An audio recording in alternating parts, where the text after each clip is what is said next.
So thank you so much for inviting me to this important conference. So I'll be talking about the status of PrEP implementation in Europe and where we are. So no conflicts to disclose. So this is the outline. I'll give you a brief overview of the epidemiology of HIV in Europe and Central Asia, spend most of my talk about the implementation issues around PrEP in Europe, and try and show you some new data that we published yesterday on the PrEP gap in Europe. So we do joint surveillance with WHO Euro and produce a HIV surveillance report every year. The new one will come out in the next couple of weeks, around 1st of December. But this shows you the full European region, the WHO European region. And in 2017, 160,000 people were diagnosed with HIV in this wider European region. 16% of these diagnoses occurred in these green countries, in the western parts of the region. 4% occurred in the central parts of the region, and a full 80% occurred in the eastern parts of the region. 130,000 cases in the eastern parts of the region. Russia alone accounted for more than 100,000 diagnoses in 2017. And if you look at the rates per 100,000 population, they differ quite dramatically, 50 per 100,000 population in the eastern parts of the region. There's a big difference in our region when it comes to the distribution of cases. So in the center and in the west, they look quite similar. So the majority of diagnoses occur among men who have sex with men, followed by heterosexual contact, and quite few cases among injecting drug users. Whereas in the eastern parts of the region, heterosexual contact is the main mode of transmission, followed by injecting drug use. Now, there are misclassifications, especially in the eastern parts of the region, and some evidence seems to show that MSM account for a larger proportion than it does here. A big distinguishing factor in our region is also this issue of migration. So in the western parts of the region, almost 50% of all diagnoses occur among those who are born abroad. Okay, that drops to 10% in the center and very few cases in the eastern parts of the region. So that's a really important factor when we tailor our responses. This shows you HIV diagnosis by mode of transmission, focusing only on the EU countries, EU, EEA, over the past 10 years. And what I want to point out here is that for the first time now, we're seeing declines in all modes of transmission in the EU countries. The only thing that's going up here is this undetermined, where countries aren't able to tell us which transmission mode we're talking about. But what's really, really exciting is this in the circle how we're seeing declines among MSM. So we've seen that 2 years running, and we're hoping to see this for the third year running in 2018 when we publish this new data. So which countries are we seeing these declines? So these are the 8 EU countries where we're seeing declines of HIV diagnosis among men who have sex with men. So it's really going to be important for us now is to understand what's explaining these factors. We heard some examples yesterday from Nika in London, and I'm going to come back to this. But what's really important now is to try and understand what's going on here and try and transfer this knowledge into other countries in Europe and Central Asia. Sorry. Oh, I didn't see that slide there. Okay, perfect. So I'm going to focus a little bit on these targets because we asked our question yesterday, how can we frame the issue around PrEP? And I think one way to do it is focus on these STD targets. Policymakers will listen to this. They really care about these issues and how they're performing. So as you see here, there's a goal specifically on health, and there's a target specifically that we want to end AIDS by 2030. So what does that mean? So UNAIDS have been tasked to define what ending AIDS means. And by 2030, they want to see 0 infections, 0 deaths, and 0 discrimination by 2030. And in order to achieve this, they've developed so-called fast-track targets. Okay, so by 2020, next year, we need to reduce new infections by 500,000, reduce AIDS-related deaths by 500,000, and to eliminate stigma and discrimination. In this first target, we have specific targets on incidence for Europe. We have a specific target on PrEP. So UNAIDS wants to see 3 million people globally on PrEP by 2020. I don't know what the exact numbers are yet. And then we have these well-known 90-90-90 targets. And I'm not going to go into those last ones, but I want to show something about these first 2 issues on incidence. So incidence, what I talked about before was diagnoses. Incidence means new infections in any given year. So that's a bit different. So what this shows you in the red line is incidence of new infections in the wider European region, and the green line, I'm just showing you the EU, EEA countries. So as here, the target is that we want to see a 75% reduction in new infections by 2020, using 2010 as the baseline. Okay, so these are the numbers in 2010, which is the baseline. And this is what we have numbers up to today. So we're seeing, for the wider European region, we're seeing an increase. We're not seeing a decline of 75%, we're seeing an increase of 28%. In the EU countries, we're seeing a slight decline, 15% decline, and that is promising, but the question is, are we on target in any of these two categories? And as you see here, this is where we need to be by 2020. So instead of 163,000 new cases in 2017, we need to be at 32. And this is not going to be feasible, and the question is, what does that mean in terms of reaching our targets? So I'm going to focus on the rest on PrEP now. So we have an evidence brief on PrEP coming out in the next 2 weeks, I would assume, and we just published an important paper. So the next couple of slides I'm going to show you comes from these two sources of publication. So this is a map that we update quite often, and it was just published yesterday, and already it's outdated. We heard that Spain now has introduced this concept of allowing their regions to implement PrEP. And we also heard yesterday about Ireland, who has also made a decision that from 4th of November, I think, they will start implementing PrEP online. So this is really promising. 2 years ago, when we published this the first time, only France had reimbursed PrEP in our region. Now we have 14 countries in this map, another 2, so that's 16 countries in the past 2 years that are now reimbursing PrEP, which is very positive news. We have some countries in lighter green, so with England and Ukraine, for example, which have ongoing pilot studies. And what's important to say, this is more a policy type question. It doesn't tell you about the implementation level. So in the UK, at the time of this reporting, 6,000 people were in the IMPACT trial, whereas 125 people were on PrEP in their studies. So that tells you something about the differences. Now, this has scaled up since then, which is positive. Another important issue is that more countries now are considering this option. They're making generics available, but not fully reimbursed. So anywhere between 10 and 60 euros, I've seen numbers on, is what it costs for the end user. And of course, in the blue here, especially in the eastern parts of the region, PrEP is not even available at all. So this shows you the numbers receiving PrEP in the last 12 months per 100,000 adult population. Again, this is changing quickly, but this is the data we got from March this year.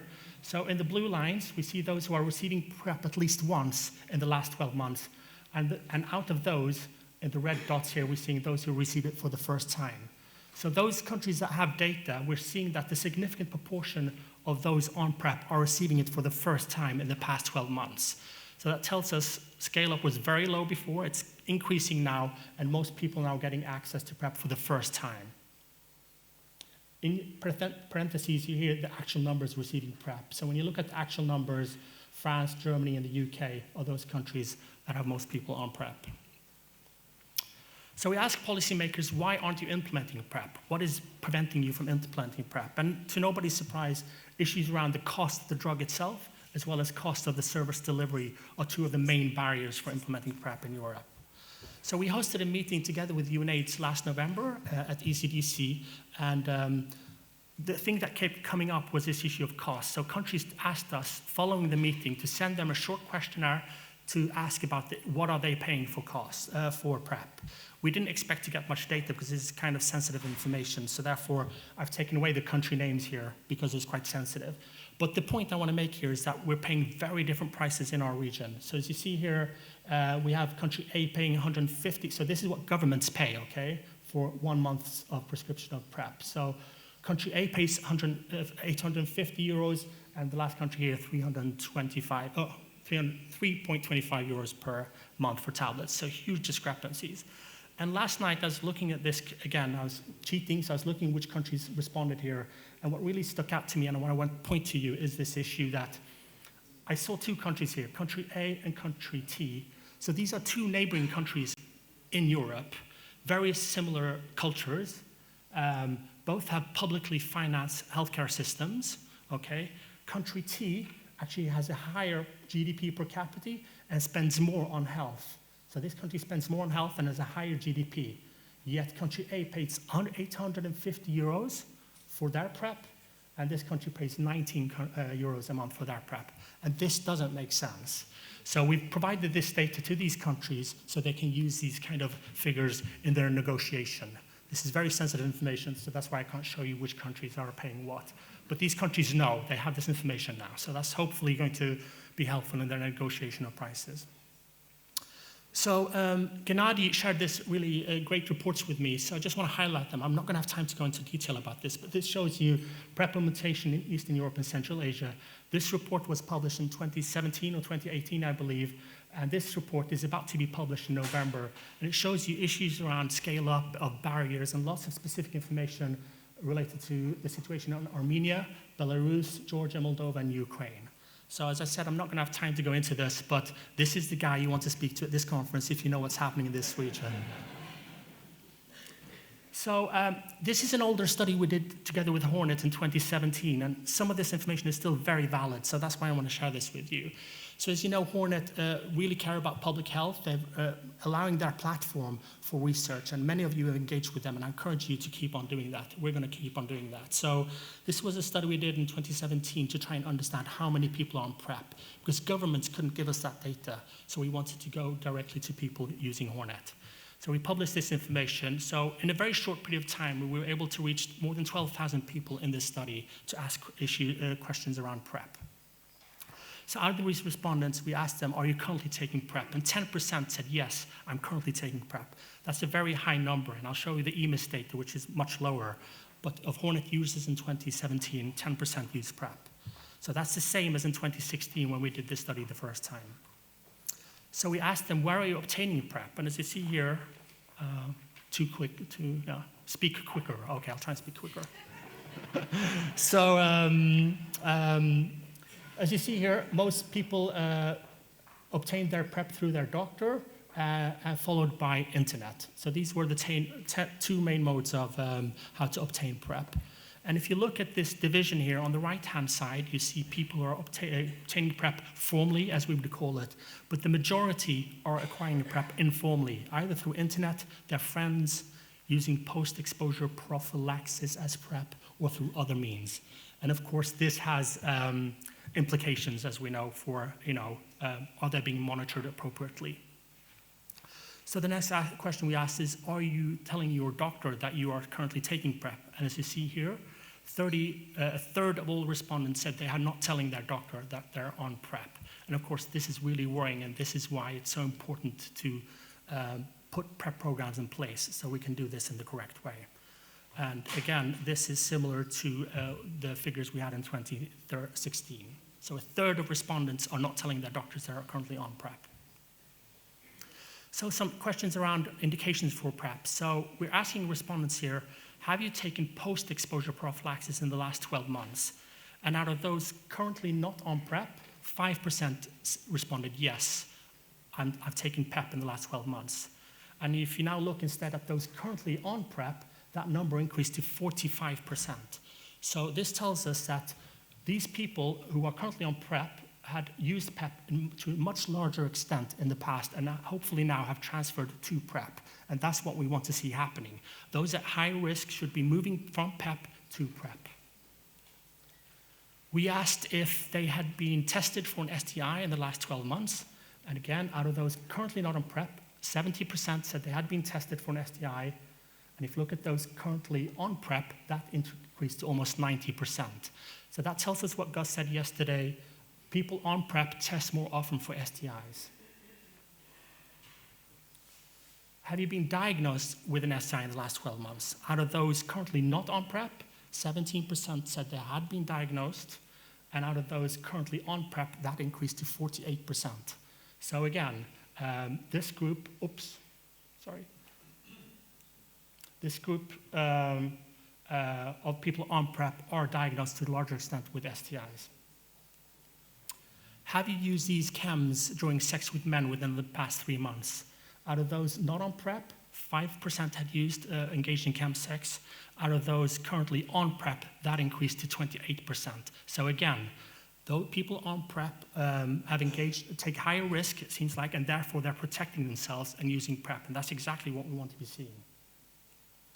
So what does this show? It shows you that men using PrEP are more likely to have used post-exposure prophylaxis, been tested for an STI, been diagnosed with an STI, and engaged in reported sexual drug use in the past 3 to 12 months. And this seems to be telling us that men using PrEP are appropriately assessing their risk and seem to be the right candidates for PrEP. And this is really important, and I'll come back to that shortly. So we're all hopefully aware of the EMIS study that was published just 2 months ago. And in this important report, we have some findings on PrEP. So this shows you, have you ever heard about PrEP? So 125,000 people, respondents to this specific question. And as you see, 63% responded that they had heard about PrEP, but a full third don't even know what PrEP is. So there's some real need for community education here. And as you see, there's a clear west to east gradient. So more people in the western parts of our region have heard about PrEP and therefore are informed and can request PrEP, but people in the east, to a much lesser degree, are not aware of what PrEP is and therefore can't even be on PrEP. This shows you the percentage currently taking PrEP daily or on demand. Of the sample in EMIS, 3% were currently on PrEP. And if we look at these countries on the far left, these are countries mostly that have introduced PrEP now as fully reimbursed in their countries. So this is a paper we published just yesterday in time for this meeting. That was our objective. For the first time, we're trying to estimate the PrEP gap in Europe, okay?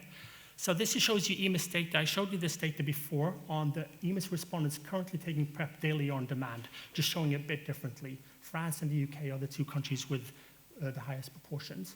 And this shows you the EMIS respondents who would be very likely to use PrEP if it was available to them. And now the difference between who is on PrEP and who would be very likely to be on PrEP is what we would now call the PrEP gap in Europe. And as we see here, there's a huge variation in our region. The biggest gap we see now is in Russia, 48%, less than 1% on PrEP, and more than 45% who said they would be likely to take PrEP if it was available and affordable. And this goes down to 4.3%, that gap in Portugal. Now, we have data from all EU countries in EMIS, so therefore we are able to do an estimate for the EU countries. So 3% of EMIS respondents in the EU said they were currently on PrEP, and 20% said they would be likely to use PrEP. It was affordable to them. So for the EU countries, we now have a percentage of overall PrEP gap in the EU. So what we're trying to do here now is use this number, this 17%, okay? And what I've said before, why I showed you this Hornet data again, is that there are studies that show a positive correlation between MSM wanting PrEP and MSM needing PrEP. So those who want and need PrEP are at increased risk for acquiring HIV sexually. Regardless of what the guidelines say, they know themselves best if they need PrEP or not, okay? So in order to get an actual number, we need to know what the population size is in any given population. And we do have estimates for MSM, that 2.77% of the adult male population are MSM. So if we apply this 17%, it's getting technical here, to this MSM population, for the first time ever now, we're able to put a number on the PrEP gap in Europe. So we estimate that 500,000 people, who want and need PrEP in the EU are not accessing PrEP. And of course, this is a very high number. And the longer the delay in access to PrEP for these men, the more infections occur in this group, and that's completely unacceptable. And that's what I think we need to be advocating for, of course. So to end now, in Europe, we will not meet these sustainable development goals, as I talked about before. We have 3 major gap areas. So the first one is this PrEP gap that I just talked about. For the first time, we have an estimate of how big that is. The second issue is this testing gap. So 1 in 5 people in Europe and Central Asia are unaware that they are HIV infected. And out of those that are diagnosed, 50% are diagnosed late. And we know that if you're diagnosed late, you have a 10-fold increase of dying with AIDS within the first year. So this is a hugely important issue for our region. And thirdly, we have a treatment gap in our region. More than 50% of people living with HIV in Europe are not on treatment. Okay? And what we need to be doing, we need to be cutting time from infection to diagnosis, and we need to be cutting time from diagnosis to treatment. This is something that Nika talked about yesterday. She defined this as combination prevention, and I'm very happy she did that because that's pretty much exactly what this is. PrEP, testing, and treatment is the combination prevention approach. So to conclude, formal PrEP rollout has been slow, especially in the eastern parts of the region. As a result, there's evidence of significant informal use of PrEP across our region. And as a consequence of this, a significant number of men are not informing their doctors that are currently on PrEP, which is worrying. Men, however, seem to be on PrEP, are appropriately assessing their risk, and they seem to be the right candidates for PrEP. There is a significant gap. 500,000 MSM who want and need PrEP are not accessing PrEP, but we don't know what that gap is for women, trans people, migrants, and people who inject drugs, and sex workers. And countries in Europe and Central Asia will not be reaching these targets unless we scale up PrEP, testing, and treatment programs across our region. So a lot of people I want to acknowledge here, and especially I want to acknowledge my co-authors of these outputs, especially Anastasia, Rosie, Yusuf, Alison, and Valerie, who helped with the Dublin marching in our region, as well as Axel for EMIS and Gennady for the ECOM studies. Thank you very much.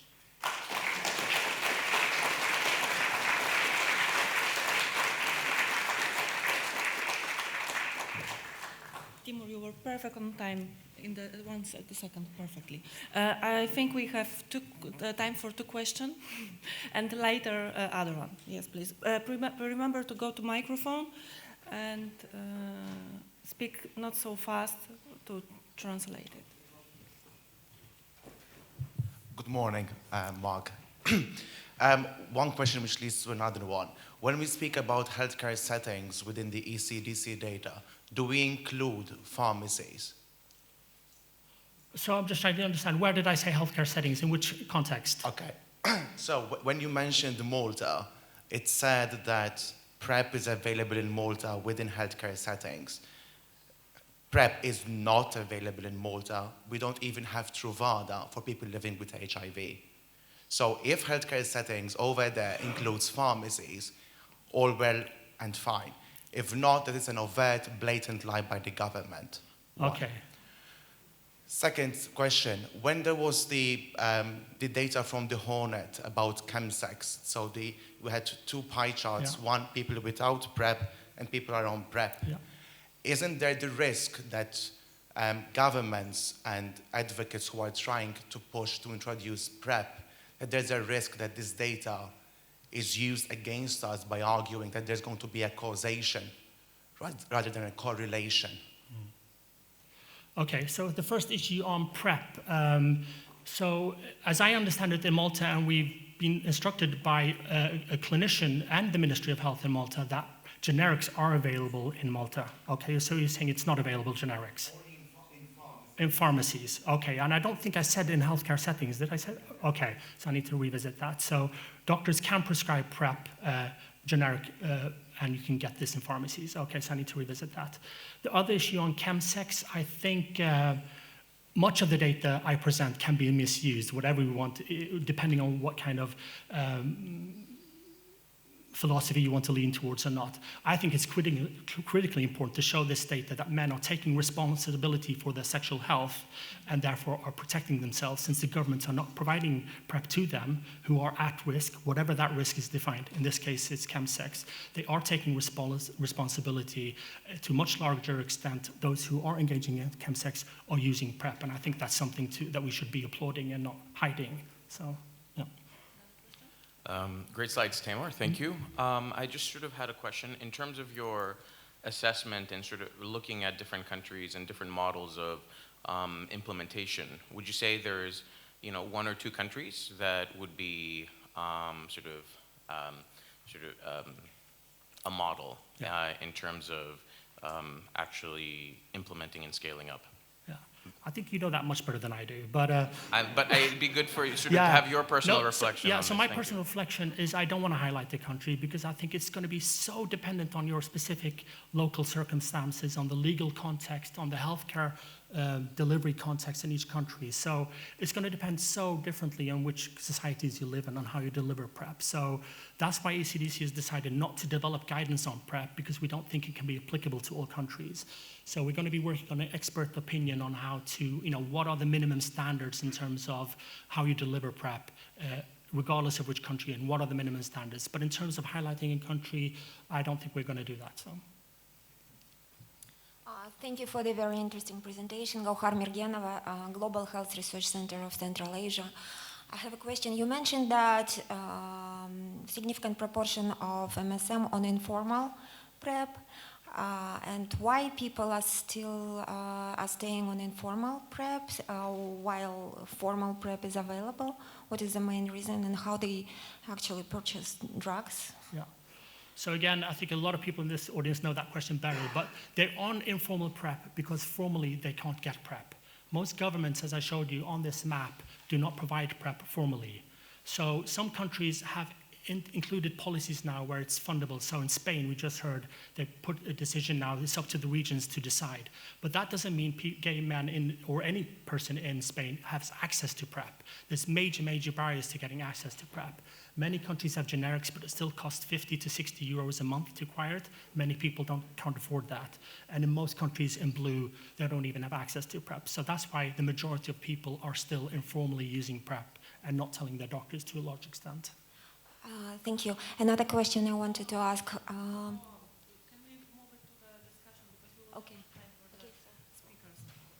Sorry for that. Thank you, Teymur, and thank you for your question.